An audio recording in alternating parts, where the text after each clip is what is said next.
नमस्कार. सानी कलारंग मी नीना बेगमपुरे तुमचं माझ्या चॅनलमध्ये मनापासून स्वागत. मध्यंतरी आम्ही एका जणांकडे गेलो होतो आणि ते जोडपं अतिशय छान म्हणजे म्हणतात ना, हसत खेळत असलेलं असं जोडपं होतं. आणि अचानक त्या गृहस्थांचा सूर बदलला. वयवर्ष साधारण त्यांचं 55 असेल आणि तिचं साधारण 50च्या जवळपास असेल. मी अगदी एक्झॅक्ट विचारलं नाही, पण 50च्या जवळपासचं असेल. हसत खेळत जोडपं आणि एकदम ते खिल्ली उडवण्याच्या दृष्टीने बायकोची म्हणायला लागले, अहो आजकाल ही इतकी विसरते. खरं तर ना मला ना परदेशात जायची ऑफर आली. कंपनीने 8-10 महिन्यासाठी मला परदेशात पाठवायचं सांगितलं आहे. पण मला भीती वाटते की मी परत आल्यावर मला ही विचारे की तुम्ही कोण म्हणून. आणि ते खूप मोठ्याने हसत होते. ती बिचारी कावरी बावरी झाली बरं का.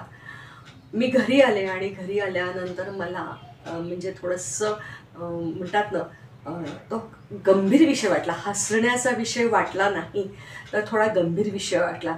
आणि त्याच्या आधीच एक 2-3 दिवस आधीच एक साठीच्या माझी एक मैत्रीण आहे साठीची, ती मला म्हटली होती की अगं मी आजकाल ना बसमध्ये चढली, मध्यंतरी बसमध्ये चढली आणि मला 8वेचा कंडक्टरला मी पैसे देते आणि मला कुठल्या स्टॉपला जायचं आहे, कुठल्या स्टॉपला उतरायचं आहे मला काही गेल्या आठवत नव्हतं. ही झाली वयवर्ष 60च्या जवळपासची घटना. आणि अजून एक आमच्या सोसायटीमध्ये अजून एक अतिशय म्हणजे म्हणतात ना वाईट वाटतं, पण सांगते तुम्हाला की त्या ज्या आहेत ताई, त्या 75च्या वगैरे आहेत बरं का. आणि त्यांची सून जॉब करते. सगळ्यांशी खूप चांगले संबंध आहेत. त्यामुळे त्या सुनेला आणि त्या ताईंना सगळेजण सहकार्य करत असतात. त्या दिवसभर सोसायटी तिकडे तिकडे हिंडतात आणि म्हणजे सांगतात की मला सुनेने जेवायलाच दिलं नाही सकाळपासून, मी चहा पण पिला नाही, मी नाश्ता पण केलेला नाही. असं त्या सगळं केलेलं सुनेनी असलं तरीसुद्धा कोणाची बेल मारतात आणि सांगतात. त्यांनी खाल्लेलं असतं. लोक परत त्यांनी असं म्हटल्यावर अगदी जेवायला वाढतात, कारण सगळ्यांशी संबंध चांगले आहेत म्हणून. पण त्यांच्या प्रकृतीच्या दृष्टीने ते अपचन होतं. तर ह्या तिन्ही घटना जेव्हा मला समोर आल्या की एक 50ची, 60ची आणि 75, तेव्हा लक्षात आलं की जो स्मृतिभ्रंश जो आहे आजार, हा दिवसेंदिवस अगदी कबूल आहे की वयाप्रमाणे विस्मरण होतं, म्हातारपणी थोडं विस्मरण होतं. पण हा जो स्मृतिभ्रंशाचा आजार जो आहे तो दिवसेंदिवस कमी वयातसुद्धा होऊ लागला का, ही थोडीशी गंभीर बाब आहे. ही चेष्टेवारी नेण्याची बाब नाही. तेव्हा घरातल्या सुद्धा सगळ्यांनी हे सजगपणे लक्षात, कोणी आपल्या घरातलं जर असं विसरत असेल तर सजग होणं गरजेचं आहे. डॉक्टरांची ट्रीटमेंट आहे यावर, आणि नक्की तुम्ही डॉक्टरांची ट्रीटमेंट नक्की घ्या, म्हणजे या आजाराला थोडं दूर ठेवता येईल. म्हातारपणे अगदी नक्की आपल्याला माहिती आहे की थोडंसं तरी विस्मरण होईल हे, पण दिवसेंदिवस जेव्हा हा तरुण वयात होतो आहे, आजकालचा स्ट्रेस, वाढत चाललेला स्ट्रेस, राहणीमान, नोकरीचं ठिकाण, येण्या जाण्याचं, त्यामुळे पुरेशी झोप होत नाही आणि सतत लॅपटॉपसमोर बसणं, कॉम्प्युटरचा अतिरेक, मोबाईलचा अतिरेक, या सगळ्यामुळे सुद्धा तुमच्या मेंदूवर परिणाम होतोच आहे. स्लो होतोय पण होतो आहे. हे तरुण पिढीने सुद्धा लक्षात घ्यावं. तेव्हा म्हातारपणी किंवा आपल्याला स्मृतिभ्रंश होऊ नये म्हणून काही सोपे उपाय आहे. मी डॉक्टर नाही बरं का, मी डॉक्टर नाही आहे, पण आमच्या योगा क्लासमध्ये जे आम्हाला उपाय सांगितले ते अतिशय म्हणतात ना उपयोगी आहे. तर तुम्ही ते करून बघा. अगदी बसल्या बसल्या जेव्हा तुम्हाला टी व्ही बघत आहे तेव्हा तुम्ही करून बघा, म्हणजे तुम्हाला ह्या स्मृतिभ्रंशाच्या आजारापासून तुम्हाला लांब ठेवता येईल. तर काय आहे हा उपचार? तर ही तुमची जीभ आहे. ही जीभ तुमच्या ह्याच्यामध्ये बाहेर काढायची आणि पूर्ण वर्तुळाकार फिरवायची. एकदा इकडून असं 25 वेळा आणि असं 25 वेळा. असं जेव्हा जीभ तुम्ही बाहेर काढाल, कोण काय म्हणतील ह्याच्या आणि कसं दिसतो ह्याचा विचार करायचा नाही. जीभ बऱ्यापैकी लांब काढायची आणि जीभ अशी क्लॉकवाईज, अँटी क्लॉकवाईज अशी ही फिरवायची.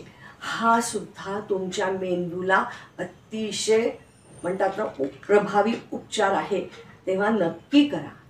त्याच्यानंतर ही बोटांची हालचाल आहे, तुम्ही हे इकडे इकडे असं जेव्हा हे करता हे, तर हा सुद्धा एक चांगला उपाय आहे. हात सुद्धा तुम्ही टी व्ही बघता बघता किंवा मैत्रिणींशी गप्पा मारता मारता करू शकतो. ज्या बायका 55 हे करतात, क्रॉस करत आहे, 60च्या जवळपास जात आहेत, त्यांनी सुद्धा नवीन नवीन कला शिकल्या पाहिजे. त्या कला लक्षात ठेवल्या पाहिजे. वाचन करा आणि त्या वाचलेल्या गोष्टी ठराविक वेळे आठवण्याचा प्रयत्न करा. परत आपल्या पेपरमध्ये बघा शब्दकोडं येतं, उभे आडवे शब्द असतात, ते सुद्धा सोडवायचा प्रयत्न करा, जेणेकरून तुमचा मेंदू जो आहे हा कार्यरत राहील, तल्लख राहील. बघा एखादी गोष्ट वापरली नाही तर त्याच्यावर गंज चढतो. आपण काय म्हणतो, आता मला या गोष्टीची काय गरज आहे, तर जरी सुद्धा तुम्ही 60च्याकडे 60चा उंबरठा असेल किंवा 55 नंतरच सजग होणे गरजेचं आहे आणि हे उपचार करा. साधं स्वयंपाकघरात सुद्धा काम करताना पण आपलं आठवण आपल्याला मेंदू काम करायला लागतो. मेंदूनी म्हणजे सगळ्या गोष्टीची नोंद ठेवली पाहिजे. आपण म्हणजे 60 झालो आणि आता मी रिटायर झाले, मी आता काही करणार नाही, अशी भूमिका घेऊ नका. साधं तुम्ही एखादी म्हणतात ना एखादी कृती करा, पाककृती एखादी करा, स्वयंपाकघरात जा, भाजी करायची आहे तर तुम्ही फ्रीजच्या जवळ जाणार, फ्रीजमधनं ती भाजी काढणार, चिरणार, त्याला लागणारे सगळे मसाले आठवून त्यात तुम्ही घालणार. तर ह्याच्यामुळे सुद्धा तुमचा मेंदू तल्लख राहतो. या छोट्या छोट्या गोष्टी आहेत, तर तुम्ही अगदी लक्षात ठेवा आणि सजग राहा स्मृतिभ्रंशापासून. कारण ह्या 3 घटना आणि अजून एक घटना, मी आणि माझे मिस्टर ह्याला गेलो होतो, बागेत फिरायला गेलो होतो संध्याकाळच्या वेळेस, आणि तिथे एक आजोबा आले होते. ते असे जर थोडेसे सैरभैर दिसले. म्हटल्यावर आम्ही दोघांनी त्यांना विचारलं की काय आजोबा काय तर त्यांना आपण कुठे जायचं आहे हे त्यांना आठवतच नव्हतं. पण आम्ही त्यांच्या खिशामध्ये, त्यांच्या शर्टच्या खिशामध्ये एक छोटी डायरी होती आणि त्याच्यात त्यांच्या मुलाचा फोन नंबर, त्यांच्या घराचा पत्ता होता. मुलाला कल्पना होती, जवळपासच राहणार होते, त्यामुळे मुलांनी खूप काळजीपूर्वक त्यांना बागेमध्ये सोडलं होतं. तर त्या पत्त्यावर त्या फोन नंबरवर आम्ही फोन केला. अगदी 10 मिनिटाच्या आतच त्यांचा मुलगा आला. आम्हाला खूप त्यांनी धन्यवाद वगैरे दिले. त्याची अपेक्षा नव्हती, तर पण तरीसुद्धा त्यांनी आमचं मनपूर्वक त्यांनी धन्यवाद दिले आणि तो आपल्या वडिलांना घेऊन गेला. तेव्हा घरातल्या व्यक्तींनी सुद्धा ज्यांना असा आजार झाला आहे त्याची काळजी घेणं अत्यंत गरजेचं आहे.